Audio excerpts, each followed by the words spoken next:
Hello, NewThing. I'm Dave Ferguson, and I'm the lead pastor at Community here in Chicago, but I also provide visionary leadership for NewThing, and I hope your fall is going great. For us here at Community, it is one of those kind of just great seasons of growth. We're going to see more people than ever before, whether it's kids, adults, students, finding their way back to God. We started off the new fiscal year with kind of a surge of generosity. We gave away $622,000 for Celebration Generosity to 4 key missional causes outside of Community. A few weeks after that, we sponsored 600 more children. I think we already had sponsored 400, but 600 more on Compassion Sunday through Compassion International, and that helped launch partnerships with 3 brand new churches. We're also opening up our Leadership Training Center. We're going to have our first cohort of leadership residents who are going to be trained to plant churches. They're going to be joining us starting in January from places as close as right here in Chicago and also as far away as India. And then in addition to that, we also started talking about our 14th site that we're going to launch. So there are other seasons when things are a lot tougher, but right now we're just in one of those great seasons of growth and reproduction, and just kind of wanted to celebrate that with you. But I'll tell you what, I am equally excited about what's happening through NewThing. Once again, just kind of by God's grace and His blessing, NewThing, we seem to be poised to lead the church planting world kind of into the future on a certain couple of things. Right now, everywhere I go, whether it was last month at the Exponential Conference or later this week when I'm going to be in Dallas with some other church planting leaders from like Acts 29 and ARC and several other major church planting groups, they're all talking about not just reproducing churches, but also reproducing networks. And when it comes to NewThing, first, we have some of the best examples of church planting networks anywhere. What's happening even right now in Kansas City, or some of the things that are happening in Milwaukee, or things that are now happening in other parts of the world like Belarus, which some of you know and some of you are just beginning to learn about, or even what kind of just exploded last week. We heard from Joe Wilson in the Republic of Georgia. I mean, some awesome brand new church planting networks. That's what NewThing has going on. But secondly, we're also setting the pace by training others in how to reproduce not just churches, and we do that, but also networks of reproducing churches. And we're doing it through something that we call LARN, which stands for Leading a Reproducing Network. We just finished our first cohort of LARN, and it was 12 months of kind of intense teaching and high accountability with a clear goal of reproducing networks of churches. And some of the outcomes, quite honestly, I had high hopes, but have even exceeded my hopes. We're launching a network of churches out of Ivy Church in Manchester, UK. Anthony Delaney's doing that. So proud of him. Excited about that. Faith Church in Indiana is looking to launch multiple networks and have 20 campuses by 2020. Another example, Ridgepoint Church, Kevin Pike up in Michigan. They have a vision for 235 churches, and not just a vision, which sometimes kind of sounds fuzzy, but I mean an actual strategy and a plan for how they're going to do that by 2035. 235 churches. One of the coolest things, Central India Christian Mission is now a part of NewThing. As they looked over their shoulder, they had planted more than 1,400 churches in the last 30 years. Well, they joined up with this Leading and Reproducing Network. Somehow they thought we had something to teach them. But they came out of that and said, we've been adding churches, but now we need to figure out how to multiply them. And they want to see apprentices in every one of those churches, and they want to double the number of churches they have there in that part of the world in the next 2 years. And really, this was just kind of a pilot project. But like I said, it's gone so well that I wanted to tell you about it and wanted you to hear some of the results. And the reason I'm telling you is I'm also interested in how we can share that with you in the future. Now, if you're just starting your new church, we want you to reproduce. And think about reproducing leaders and groups and teams, and eventually then campuses and churches. But once you've done that, we want you to know that NewThing's also going to be there for you then to help you learn how to start your own reproducing network of churches. So I'm just really excited about that. Something else I want to share about you. And this is around today's guest faculty member, Pastor Oscar from Nairobi, Kenya. 2 years ago, Oscar was speaking at Willow's Global Leadership Summit. And he contacted me and asked me about getting together for lunch. And we got together, and we hit it off. He and his team had read the book John and I wrote called Exponential. And immediately he kind of felt a real affinity for NewThing. I kind of felt an affinity with him too. They were using a lot of the same tools that we use in NewThing. They were talking about apprenticeship.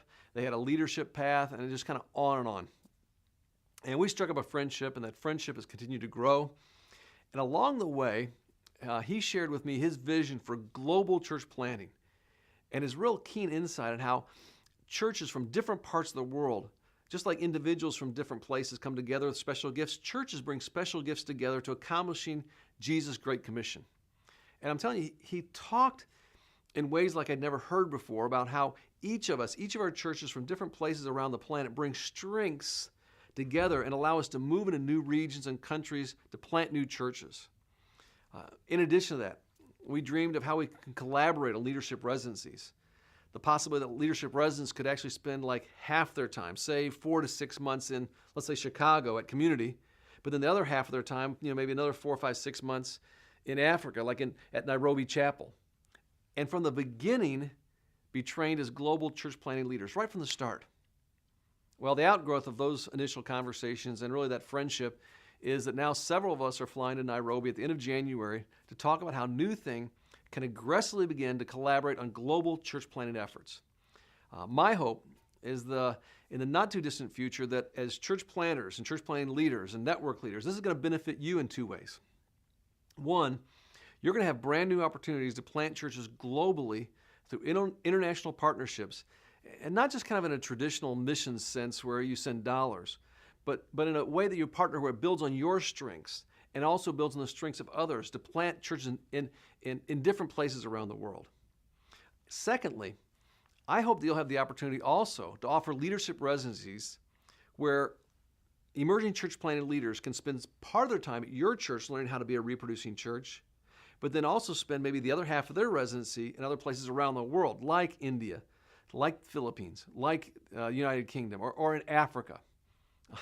I'm telling you, some very, very exciting stuff is in the future for NewThing, and I'm just glad you're a part of it. Now, before I turn it over to Patrick O'Connell to introduce our guest speaker, I want to make an ask of every one of you listening in. All right, you ready? Here's what I'm asking for. I want you to sign up right now to come to our NewThing gathering here in Chicago at the Yellow Box on December 8th and 9th. And let me give you 3 great reasons why. Number 1, Ed Stetzer. Ed Stetzer is going to be here. Ed is actually a church planter himself, leads a church plant. He's also a terrific researcher, exceptional author. He's really just a brilliant guy who has a real passion for church planting, and he loves NewThing. And he's going to come and talk to us about church planting, some of the real basics, the nuts and bolts of it, but also kind of some things around movement. Here's the second reason. So Ed's number 1. Second reason, we're going to have breakouts for your whole staff. So bring your whole team. We're going to have stuff for kids leaders, student leaders, small group leaders, arts leaders, and of course lead pastors. So bring your whole staff because we're going to have breakouts. Reason number 3, relationships. Relationships. You know this is true. It's the friendships that you build, okay? Those friendships, that's what's going to build your ministry and build your church, because those are the people that influence you in the future. You need to be around the people that make up NewThing. And here's a bonus reason, one more. If you show up, we actually heard from our publisher that you'll get an advanced reader copy of John and I's new book called Find Your Way Back to God. Doesn't actually come out until March, but they have advanced reader copies that we will make available to all of our NewThing people so you can kind of get the inside scoop. So here's what you need to do. Go to the NewThing website, register right now. It's December 8th and 9th. I want you to be there. I want to see you there. All right? Before I go, let me just say thank you so much for your partnership in the Jesus mission. Thanks for your commitment to what I know is oftentimes the hard work of saying, you know what, we're not going to just do church as usual. We're going to be a reproducing church. And I just want to say thank you for being a part of NewThing. I'm telling you, together, we are making a difference, and we're just getting started. All right, here's our NewThing director, Patrick O'Connell.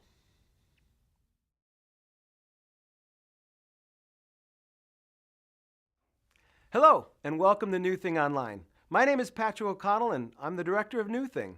I'm grateful that you've taken time to join us today. Now, NewThing Online is one way we bring you some of the most insightful voices and practitioners in the church planting and missional movement. Now, we do this every third Wednesday at 11 a.m. CST.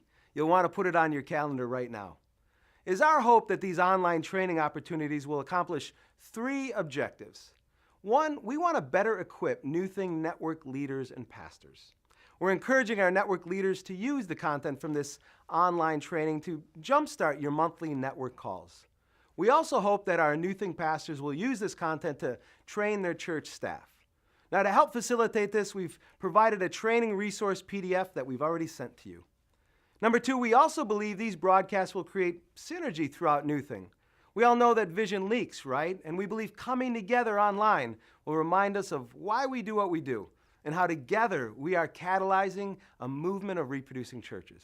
And that is why every time we're together, we'll include some vision time from Dave Ferguson, our lead visionary.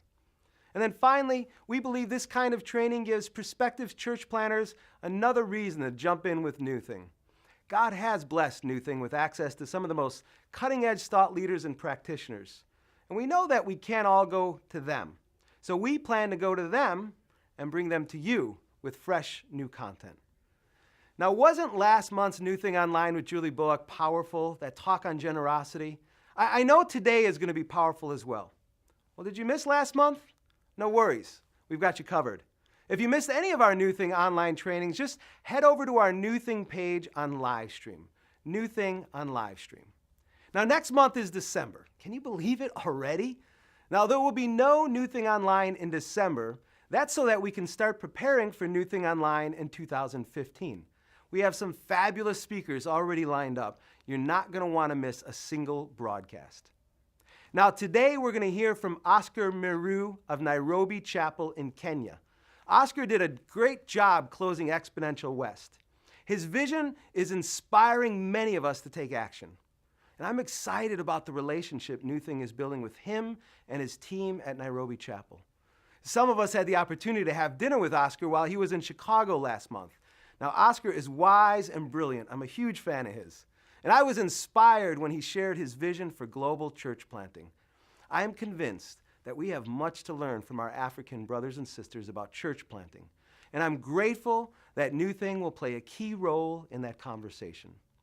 So here's my friend Oscar.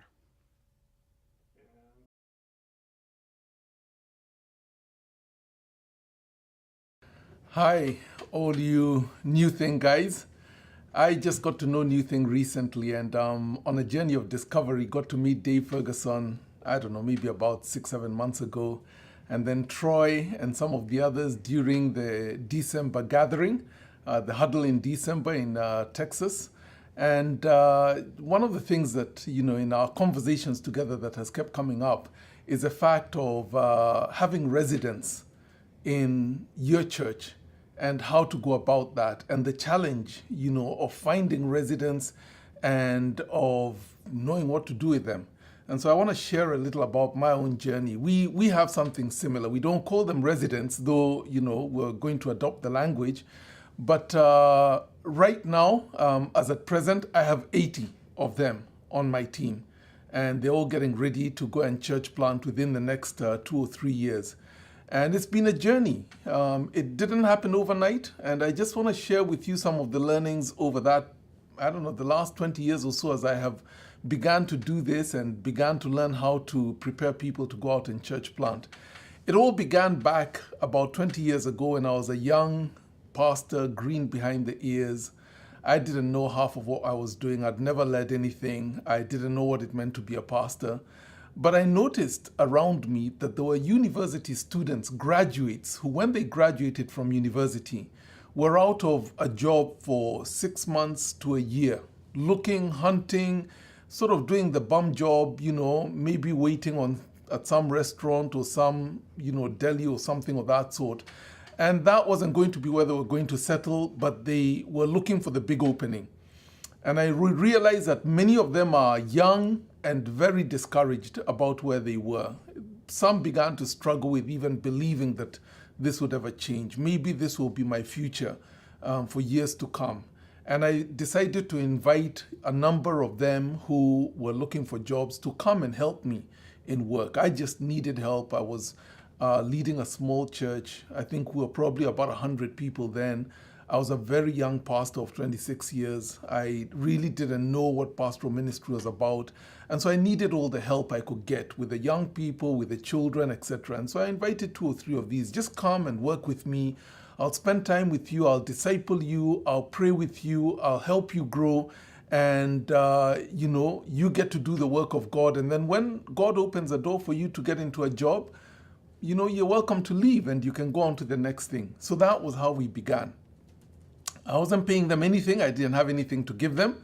But they were happy to give a number of hours a week and come and do what they could do to help me.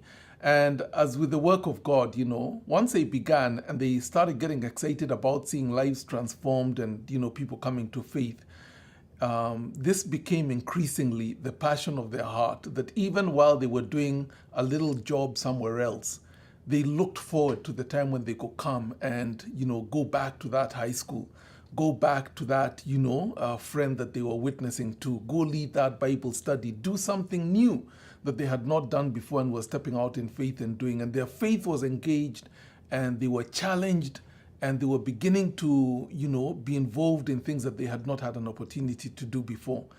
At the same time, God was doing something in my heart. And there are 2 verses in Scripture that God really deeply laid down on my heart, just inscribed them. The first was Psalm 71, verse 18, where it's titled as a Psalm of David. And, if David wrote this, then this psalm reflects what David's passion and prayer was. In the New Testament, in the book of Acts, the testimony is given of David that he was faithful to his own generation and then he rested with his fathers.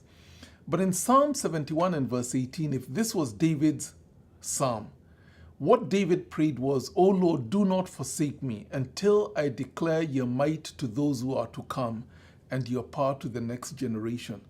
And what struck me about that passage was David wasn't praying about his own generation, even though that's a perspective of the testimony in the book of Acts in the New Testament.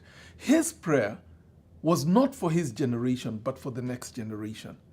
And God just, whammed me with that passage. And, I began to think to myself, how am I surrounding myself with people of the next generation? Not my generation, but the next generation. And I define the next generation because, you grow older 1 year at a time. And now I'm 50 and it's easy to say the next generation are the 40-year-olds or maybe the 35-year-olds, but they're pretty old. I decided to define the next generation as always locked into the 20s. How am I surrounding myself with that generation? And how am I living my life in such a way that they can go on to declare the wonders and the might and the power of God long after I am gone? And it was that passage that made me make a commitment that I will always have young people around me and invest my life into them so that they can continue the work I'm doing. That was for me the beginning of the birth of the residency program as we know it today. It really started with trying to occupy young people who were discouraged. And then God just, winged it into my heart and it became a personal passion. The second passage was the passage in the book of Numbers chapter 11 where Moses has been leading the people of Israel and they were really difficult to lead. And in chapter 11, it's been one more of those things. I think they have come and asked for manna. They're tired of, this stuff that they've been eating, that, whether you boil it, fry it, roast it, it all tastes the same. And they come and complain to Moses and they say, we want meat, And Moses is pulling his hair out, asking, where am I going to get meat? We're in the middle of the desert, we are on a pilgrimage, we don't even know where we're going. And how do you expect me to feed 2 million people with meat? Well, Moses goes before God and he says, God, I've had enough. I quit. I'm throwing in the towel. I'm not doing this anymore. What have I done to you that you would give me such a burden? These are your people. They're not my people. They're your headache. You live with it. You sort them out. I'm done. And God speaks to Moses and he tells Moses, Moses, go and bring 70 of Israel's elders to the tent of meeting, and I will take of the spirit that is upon you and rest it upon them, so that they can help you to lead. And so Moses did, and so God did. And as I read that passage, I thought to myself, Lord, my heart beats with a passion for evangelism and discipleship and transformation. I want to see the gospel make a difference in this world. I want to see the gospel transform societies, our broken, oppressive African societies. I want to see the gospel make a difference.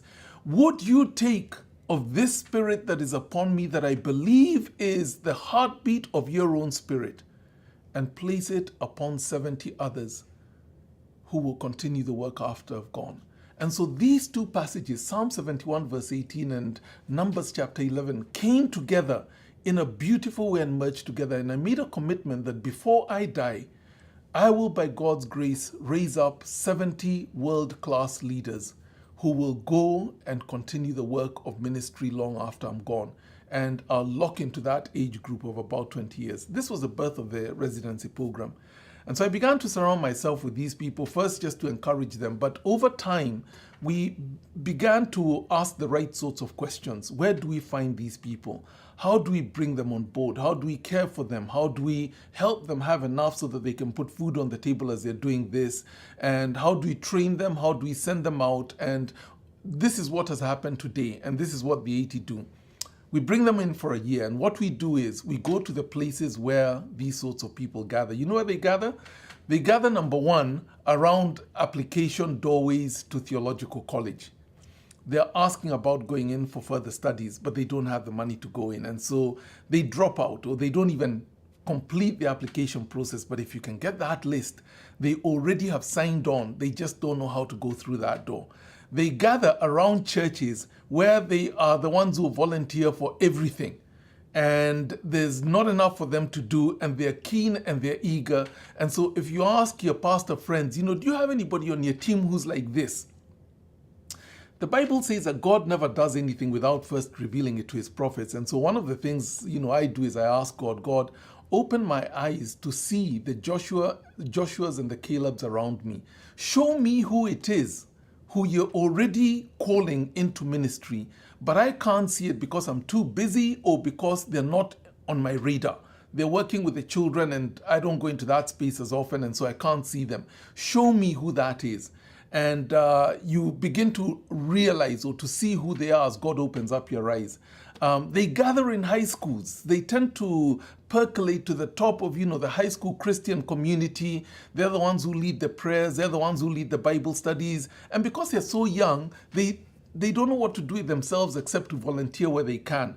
And we make a commitment that we're going to reach back into the high schools, identify these sorts of young people, and tell them when the day comes for you to walk through an open door, we have an open door for you. And you don't need to get stuck. Come talk with us. We have, an opportunity that you can really grow.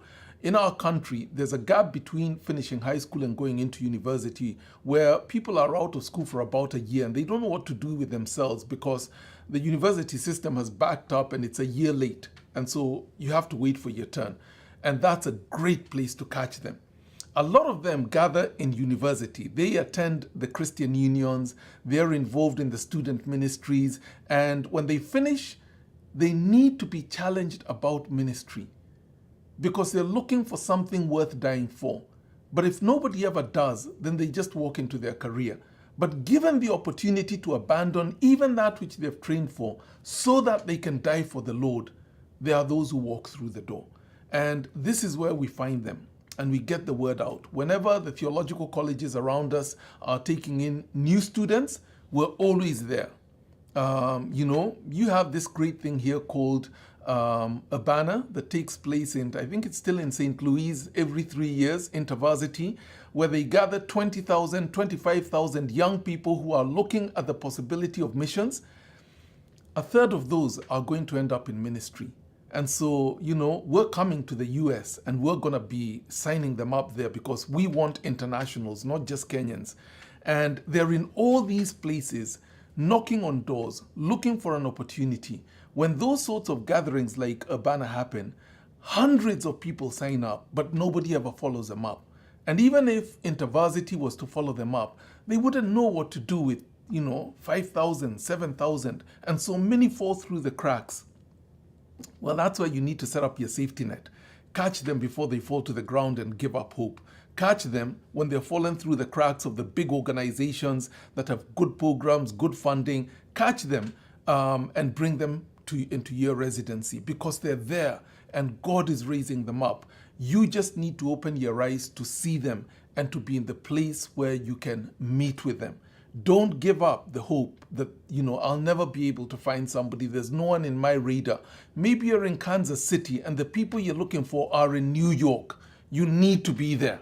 You need to go there. You need to meet them when they gather together. It's not just in your backyard. It's not just in your congregation. There are a lot of people that God is raising up. Amazingly, I find people in churches that have no vision for church planting, people in churches that have no vision for expanding the work of the kingdom. And there are people who have come up in those churches, grown in those churches. They belong to those churches because their family go there. But they long to be challenged for the gospel and their church is not going to do them.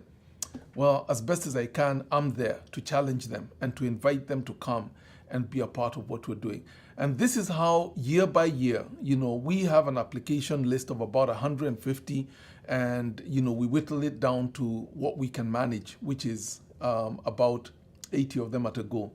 Now, after their first year, what we do in them in their first year is we disciple them, we teach them everything we can about the church, and basically rotate them around the different ministries, get them to sit in leadership discussions, give them responsibilities that will get them praying, overwhelm them with responsibilities that are ways ahead of them, because that's the best way to humble a man and get him on his knees.